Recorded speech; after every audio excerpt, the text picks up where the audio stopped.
He saved 3 Apaches 10 years ago. They returned, saying, "Marry us." The cowboys' response was surprising. The sun had barely risen over the small, dusty town of Cactus Creek. John Harlan sat alone on the porch of his ranch, a cup of steaming coffee in his hand. His weathered face, a map of time and trouble, looked out over the horizon. The land was quiet. Too quiet, he thought. It had been this way for years, since the gunfights and the trouble had faded away. John had come to Cactus Creek 10 years ago to escape his past. He wasn't a wanted man, but the memories from his days as a lawman haunted him. He had done things he wasn't proud of, and he was tired of running from those choices. So he had built his life from the ground up, brick by brick, making peace with his past while trying to forget the violence that had once defined him. But that peace, like the dust that settled on his ranch, never lasted long. It was a simple life, a lonely life. John wasn't one to complain, but he couldn't deny that the memories still haunted him, especially the day he had saved 3 Apache warriors from certain death. It was during a terrible skirmish near the border. A group of bandits had set up an ambush planning to kill any Apache they found. John was riding with his usual partner, a man named Jake, when they came across the scene. The bandits were ruthless, taking no prisoners, shooting down anyone who dared resist. John, who had once been part of a renegade law enforcement group, couldn't stand by and watch. Even though the odds were against them, he and Jake had charged into the fray, guns blazing. John had taken down 2 of the bandits, and with Jake's help, they managed to rescue the 3 Apache men who had been captured. John didn't know their names at the time. The Apaches didn't speak much, and John didn't care to ask. He was just glad they'd made it out alive. He didn't do it for any reward or recognition. He did it because it was the right thing to do. Afterward, the 3 Apache men had ridden off without a word. John had never seen them again, until now. The wind kicked up a small cloud of dust, bringing John out of his thoughts. He stood up slowly, stretching his long limbs, and walked back into the house. The old wooden door creaked as it swung open, revealing the interior. It was simple, just a table, a couple of chairs, and a small bed in the corner. The furniture was worn, but it had its charm. This was his world. He poured another cup of coffee and sat by the window watching the road that led to town. No one ever came by except for the occasional traveler. Life in Cactus Creek was slow, uneventful. But something was about to change. As the sun climbed higher, John heard the sound of horses approaching. At first, he thought it was a group of travelers or maybe a rancher coming to make a deal. But when he looked up, he saw them. 3 men, riding in a line, dressed in ceremonial garb. His heart skipped a beat. He knew those men. They were the same 3 Apache warriors he had saved a decade ago. The faces had changed. Lines had formed where there were none before, and their clothes were now adorned with feathers and beads. But John recognized them. He would never forget the look in their eyes when they realized they had been saved, that they weren't going to die that day. He had saved them, but it had been their survival that had stuck with him. It wasn't just a moment of violence. It was the bond that had formed between them. As they rode closer, John stood up from his chair, his hand instinctively going to the rifle hanging by the door. He didn't know why. He wasn't afraid of them. They had never shown any hostility. But something about the way they approached made him uneasy.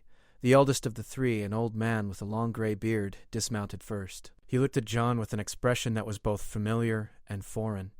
There was a wisdom in his eyes, but also something else, something John couldn't quite place. The 2 younger men dismounted as well, standing quietly, watching John. The wind whistled through the dry brush, and for a moment no one spoke. John swallowed, his throat dry. "I didn't expect to see you again."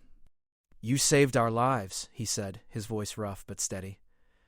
"I did what anyone would have done," John replied, though his voice lacked the confidence he tried to show. The elder stepped forward, extending his hand. "We have not forgotten." John hesitated for a moment before shaking his hand, his grip firm. There was no malice in the gesture. This was a man who had come to honor him, not as a savior, but as someone who had kept a promise. The elder turned toward the others, speaking in Apache. John didn't understand the language, but he knew the tone. There was something serious in the way the words were spoken. After a moment, the elder looked back at John. "We have come to offer you something in return?" John raised an eyebrow. "What do you mean?" The elder glanced at the other 2 men, who nodded in agreement. The elder's next words were slow and deliberate. "We offer you our people's greatest gift. We offer you a place among us." John's stomach tightened. He didn't know what that meant, but he could tell by the way the Apaches looked at him that it was important. The elder spoke again, his voice steady. "You saved our lives. Now you must be part of our family. Marry us, John Harlan." Marry us? The shock made his knees weak. He took a step back, his mind racing. He had heard of Apache traditions before, but he never imagined they would be asking something like this. He cleared his throat, struggling to find words. I don't know what to say." The elder remained silent, waiting for John's response. The younger men stood still, their faces unreadable. John's heart pounded. How could he respond to such a request? He had saved their lives, but this was beyond anything he had ever expected. John Harlan stood still, his mind racing. The request echoed in his ears. Marry us. He looked at the 3 Apache men, their faces solemn and unwavering. He wasn't sure if this was some kind of misunderstanding or if they had come to play a cruel joke, but he knew one thing for certain. These were the same men he had saved 10 years ago. They had come a long way, and they had come for something important. The elder spoke again, this time softer, but no less serious. "This is no joke, John Harlan. We honor you. Our people honor you. You saved our lives. Now you must join us as one of us." John felt the weight of the words. He had never expected this. He had always known there were traditions among the Apache people, but marriage was a bond that meant more than he had ever thought. In his quiet life on the ranch, he had never imagined that something like this would happen. He wasn't prepared. For a long moment, there was silence. The sound of the wind rustling through the trees and the distant chirp of birds filled the air. John's heart beat fast in his chest. He was a man of action, a man who knew how to survive, but this was a different kind of challenge, one he wasn't sure how to face. Finally, he broke the silence. "I don't understand. What do you mean, Mary?" "I'm not one of you. I'm just a cowboy." The elder stepped forward, his eyes calm but intense. "Not just a cowboy, John. You saved us. You gave us life. We do not forget the ones who give us life. You may be a cowboy, but you are more to us than that now. You are a brother." John ran a hand through his hair, trying to wrap his mind around it. He wasn't sure if he should be honored or afraid.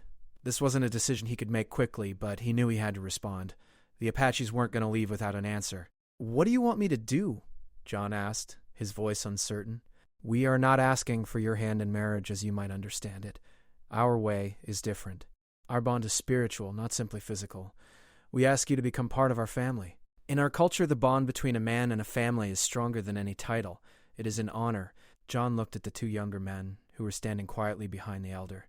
They didn't seem to show any emotion, but their eyes were fixed on him, waiting for his response. "I don't know," John muttered, his mind still reeling. "This isn't what I expected. I didn't save you for any reward." The elder nodded, understanding. "We know, and yet you did save us. That is why we offer this. We do not demand, we give you the choice. You are the one who decides if you wish to take this honor." John turned away for a moment, his thoughts swirling. He had been living in this town for years, trying to forget the past. The peace he had found on the ranch had come at a price, and now the past had come calling in a way he could never have imagined.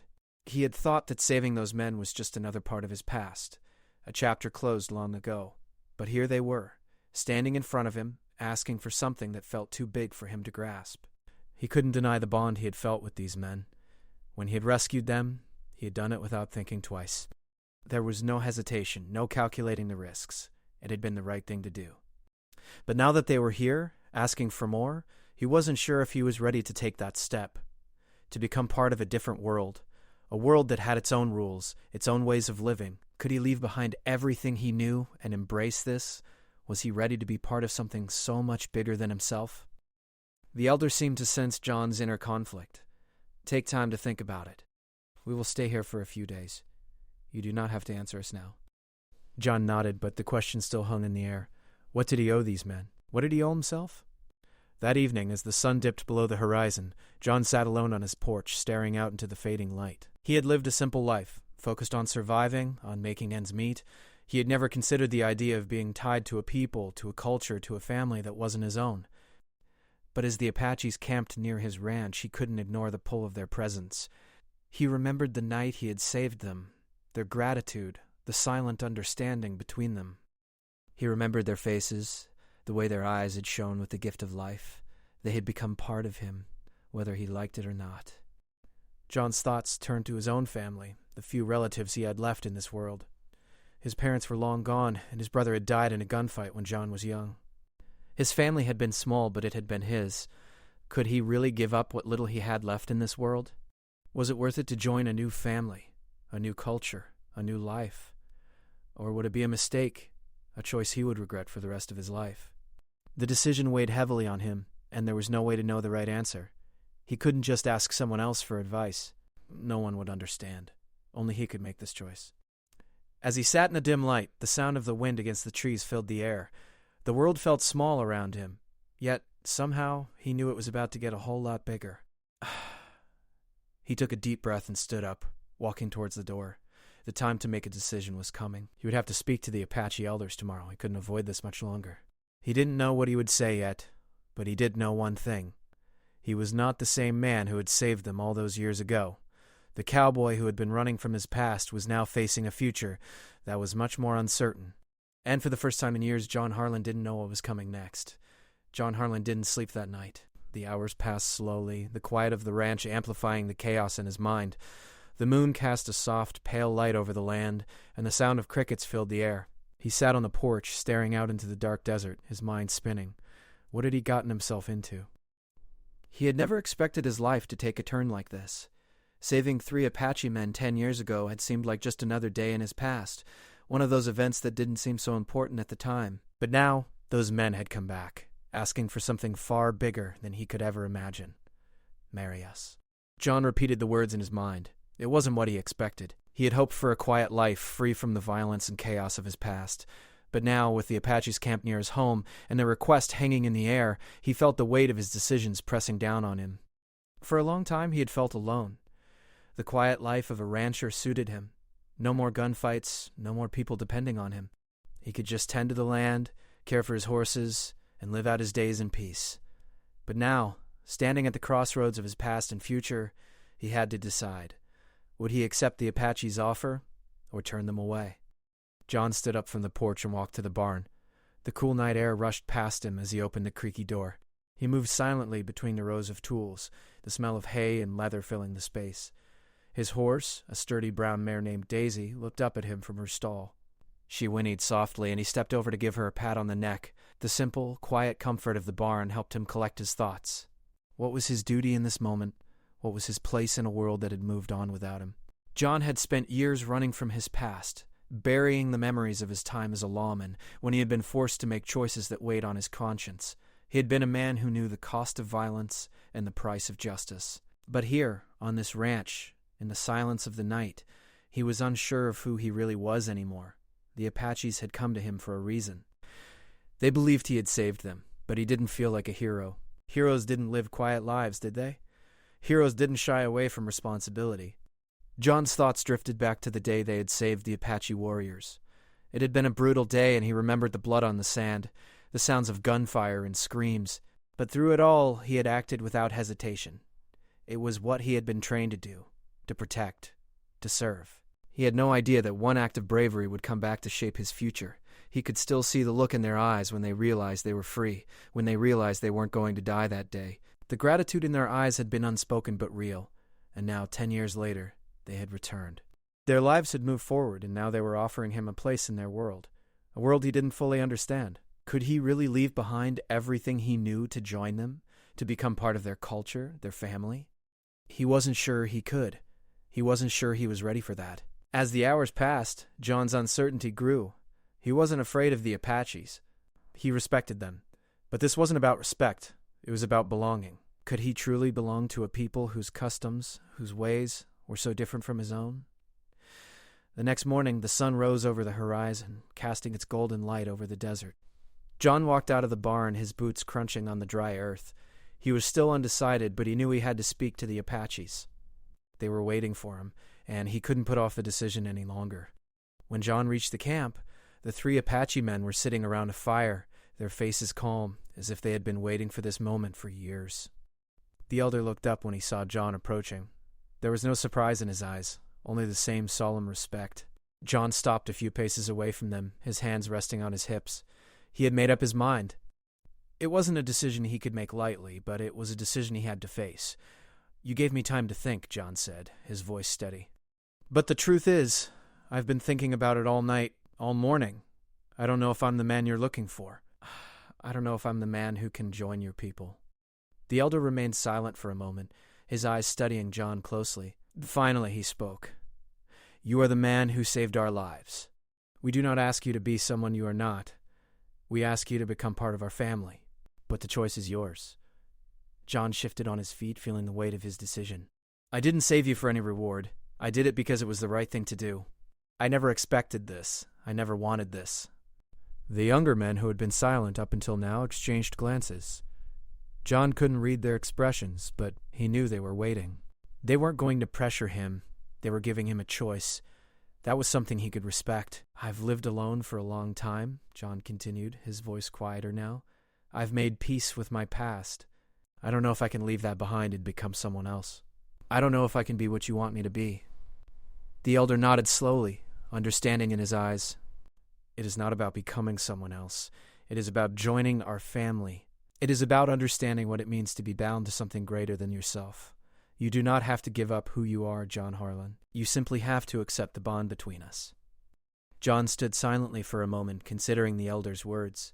What did it mean to belong? What did it mean to be part of a family that wasn't your own? These were questions he couldn't answer quickly. Finally he spoke. "I can't promise you that I'll be what you want, but I can promise that I'll try. I'll try to understand. I'll try to honor what you've given me." The elder's face softened, and he nodded. "That is enough. We do not ask for perfection, only for a willingness to try. Your heart is what matters." John nodded slowly, a sense of calm washing over him. The decision wasn't easy, and he wasn't sure what the future would hold. But for the first time in years, he felt like he had made the right choice. As the sun began to climb higher in the sky, John turned back toward the ranch. The Apaches would remain nearby, and his life would change. He didn't know what lay ahead, but he knew he was no longer alone. He had a place, a family, a bond he hadn't expected, but one that felt like it had always been waiting for him. The days following John's decision passed in a blur. The initial tension in the air began to settle, and the dust of uncertainty started to clear. John had made his choice. He had accepted the Apaches' offer, not as a marriage, but as an invitation into their way of life. It wasn't an easy decision, but it was the right one for him. And in that moment, he understood something important. Sometimes the right choice wasn't the one that came with easy answers. It was the one that challenged you to grow, to become something greater than you had ever thought possible. John spent the following days riding with the Apache men, learning their ways, hearing their stories. He learned their customs and shared his own, slowly finding common ground between their two worlds. While he couldn't become one of them in the truest sense, he found ways to connect with their culture, their traditions. It wasn't about pretending to be someone he wasn't. It was about respecting the bond they shared, honoring the lives they had saved, and building something new together. One afternoon, while riding with the elder, John found himself in a quiet moment of reflection. They had ridden out into the hills, away from the camp, where the land seemed to stretch endlessly before them. The wind was gentle, and the sky was clear, a deep blue that stretched to the horizon. The elder, whose name was Tushunka, looked over at John as they rode side by side. "You have made a difficult choice, John Harlan," he said, his voice steady. "You have come to understand our ways, but you have also brought your own. That is what makes you strong." John nodded, feeling a weight lift off his shoulders. For the first time in years, he felt like he was exactly where he needed to be. He wasn't running anymore. He wasn't hiding from his past. He was living in the present, surrounded by people who respected him for who he was, not who they expected him to be. "I never thought I'd be here," John admitted, his voice quiet. "I never thought I'd belong to something this important. You belong now, and you have given us a gift, one that cannot be repaid." John felt the warmth of the elder's words. It wasn't just about saving lives anymore. It was about building a future together, understanding that the bonds between people, whether family, friends, or strangers, were stronger than anything else. The past could shape who you were, but it didn't have to define you. That evening, as the sun began to set and the sky turned shades of orange and pink, John stood with the Apache men around the campfire. They had prepared a simple meal, and the air was filled with the warmth of the fire and the sound of quiet conversation. John had become a part of their circle, not by blood, but by choice. He had learned their language, their customs, and their stories. In return, they had learned his, of growing up alone, of finding solace in solitude, of carrying the weight of past mistakes. They listened, not with judgment, but with understanding, and that was more than John had ever hoped for. As they sat around the fire, Tushunka turned to John, his face serious but kind. We ask for nothing more from you, John Harlan. You have already given us everything. John looked around at the faces of the Apache men, their eyes reflecting the firelight, their expressions filled with respect and gratitude. He had never felt more at home, even though he knew this wasn't his original home. This was a new home, one that he had built with his own hands and with the help of the people who had once been strangers. The campfire crackled, sending sparks into the air.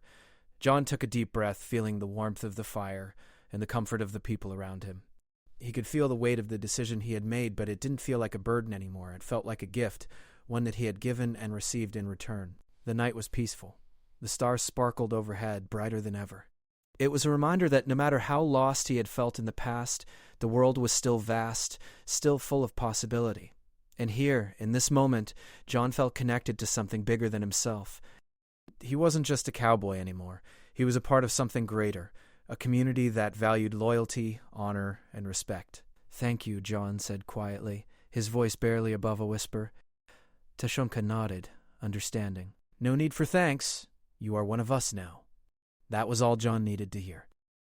He felt a deep sense of peace, something he hadn't felt in years. He'd been afraid of losing himself, of losing his identity, but in the end he had found something better. The chance to build a new identity, one that was shaped by his past, but not confined by it. As the night wore on, the fire flickered and crackled, casting dancing shadows on the ground. The sounds of the desert night filled the air, and for the first time in a long time, John Harlan felt like he was exactly where he needed to be. He didn't know what the future would hold, but he knew one thing. He wasn't alone anymore. The next day, John stood at the edge of the camp, watching the sun rise over the desert. It was a new day, a new beginning. The decision had been made, and while the journey had only just begun, he felt ready for whatever came next. As the first rays of sunlight stretched across the land, John felt a sense of clarity he hadn't known in years. The past was behind him, but it had led him to this moment, and in this moment, he knew he had made the right choice. The Apaches had come to him for a reason, and he had answered their call. But in the end, it wasn't just about them. It was about him, too. About finding peace, about finding family, about finding a place where he truly belonged.